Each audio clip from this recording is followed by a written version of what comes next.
Amahoro naganze, amahoro, amahoro naganze, amahoro naganze, amahoro, amahoro naganze, amahoro, amahoro naganze, amahoro, amahoro naganze, amahoro naganze, amahoro, amahoro naganze, amahoro, amahoro naganze, amahoro, amahoro naganze, amahoro, amahoro naganze, amahoro naganze, amahoro naganze,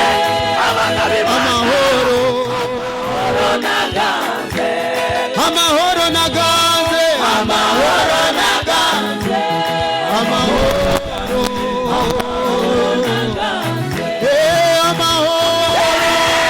amahoro naganze, amahoro naganze, amahoro naganze, amahoro naganze, amahoro, amahoro naganze, amahoro naganze, amahoro naganze, amahoro naganze, amahoro, amahoro, amahoro naganze. Patrick naririmba iyo ya kabiri ya gatatu ndayireka ndayiririmba je nyine nivyakeneko anoko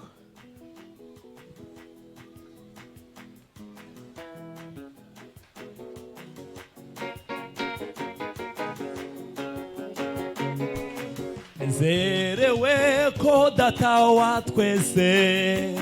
yamenyesheje urukundo rwiwe Imana yakoze byose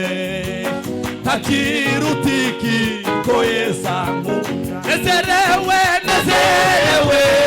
ko Yesu ankunda haleluya arankunda arankunda nezerewe nezerewe nezerewe ahona bikwiye nezerewe nezerewe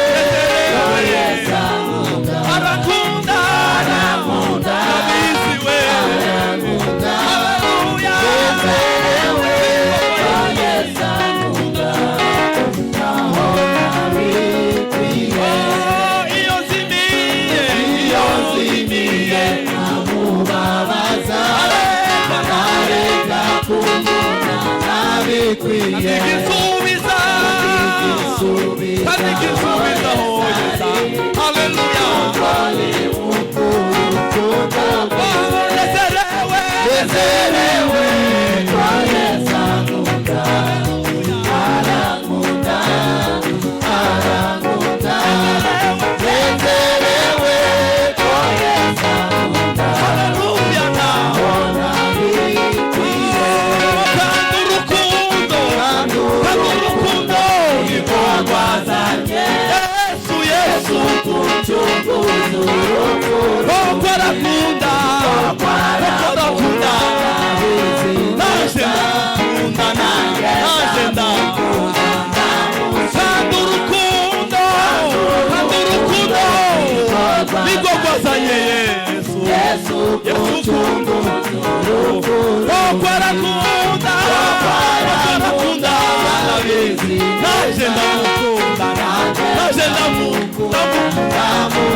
Yesu nikijana munishike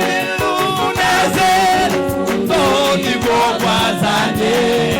Yesu kuntukuza ukwarakunda nabizimenda ninashikiwe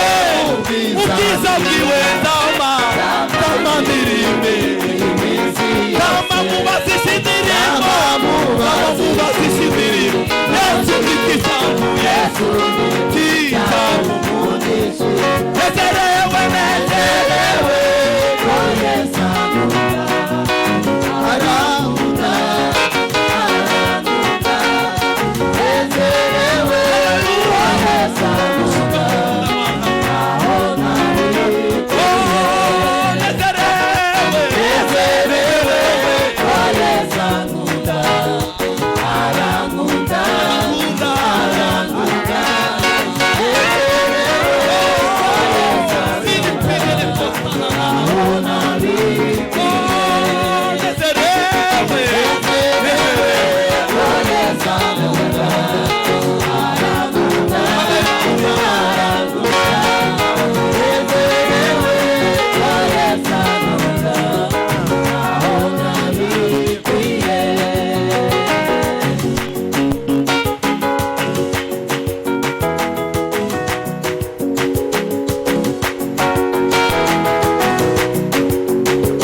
Imana ibahe umugisha muzagire Bwana sifiwe. Muzagire iki nicyo nashaka.